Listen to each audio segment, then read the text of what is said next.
Bowling না করলে কি অলরাউন্ডার, তো অলরাউন্ডার ভালো ব্যাটিং করতেছে। কিন্তু আমার নাম সাকিব, আমি সাপোর্ট করি আমার সাকিব হাসান। আমি ছোটবেলা থেকে আমি যখন ক্রিকেট বুঝি তখন থেকে আমি সাকিব হাসানকে সাপোর্ট করি।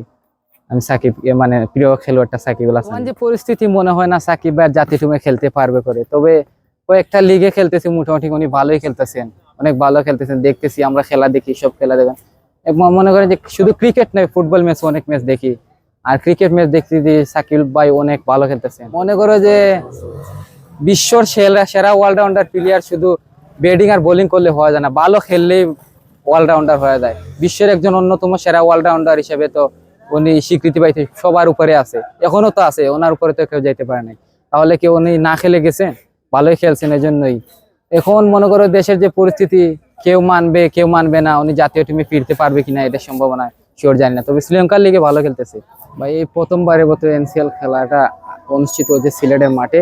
আর আগে তো মনে করো অনেক বিপিএল খেলা দেখতে এসেছিলাম, কিন্তু এই এনসিএল প্রথম মানে খেলাটা হয়েছে। আমরা আসছি প্রায় সিলেটের কোম্পানিগঞ্জ থানা থেকে খেলাটা দেখার জন্য। মূলত আমরা কোনো টিমকে সাপোর্ট করে আসি নাই, আমরা যেহেতু ঢাকা রংপুরে খেলা ছিল তাই খেলাটা দেখতে এসেছিলাম, উপভোগ করতাম না কতটা সুন্দর লাগে খেলাটা দেখার জন্য।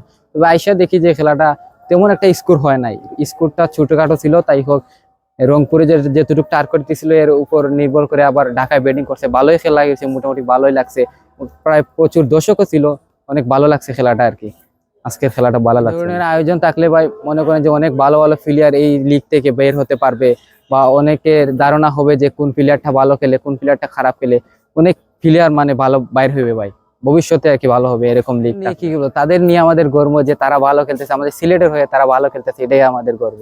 ইনশাআল্লাহ দেখতে চাই। মনে করো যে যদি একটা আমাদের জেলার একটা প্লেয়ার একটা জাতীয় টিমে খেলে, মনে করো আমরাই বলতে পারবো যে আমাদের জেলার একটা প্লেয়ার আছে এই টিমে ভালো খেলে, সবাইকে বলতে পারবো। আমার ঠিক মতো জানা নাই যে কেন ওটা হয়েছে বা কি কারণে, আর কি বোলিং কি আবার করতে পারবে কি। আমি শুনছি যে বোলিং করতে পারছি না, কোনো একটা সমস্যা হচ্ছে। তো বোলিং না করলে কি অলরাউন্ডার, তো অলরাউন্ডার ভালো ব্যাটিং করতেছে। কিন্তু এই যে শ্রীলঙ্কার লিগে ভালো ব্যাটিং করছে। সবার তো আশা বাইকে দেখবো যে খেলার জন্য, কিন্তু পরিস্থিতি কি বলবে, পরিস্থিতি যখন তখন চেঞ্জ হয় পরিস্থিতি। অবশ্যই চাই মনে করো ভালো ভালো প্লেয়ার যদি থাকে তাহলে ভালো খেলা দেখা যাবে।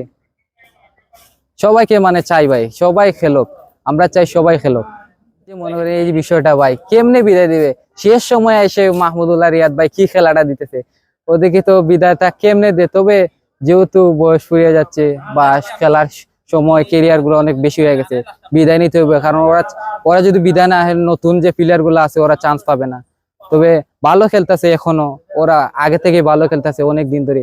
তবে আশা করি ভালো খেলোক, আর ভালো প্লেয়ার যদি বাইর হয় ওখান থেকে, তাহলে মনে করো ওরা একজন পরে অপশন নেই, তাহলে কোনো সমস্যা নেই। তো খেলার উপর নির্ভর করে, যেমন আজকে যদি ব্যাটিং এ প্রায় 150-200 রান হতো তাহলে আরো ভালো খেলা হইতো, বা টাকায়ও ব্যাটিং করতে ভালো। কিন্তু রান হয়েছে মাত্র যে 107 রান নাকি, তারপরও ম্যাচটা জিতে গেল। এবং কি করবো, খেলার উপর ডিফেন্স করে ভাই, এটা তো বলা যায়। আমি বর্তমানে কাউকে চাই না, কারণ যেহেতু আমি বর্তমানে এই এনসিএল এ কাউকে এখন সাপোর্ট করি না, আমি বিপিএল এ সাপোর্ট করি। আমরা সিলেট সবসময় বিপিএল এ সাপোর্ট করি। হ্যাঁ, এনসিএল এ মনে করো সিলেট আছে বর্তমানে, মনে সিলেট এই বাদ পড়েছে, এই জন্য সাপোর্ট করতেছি না বর্তমানে।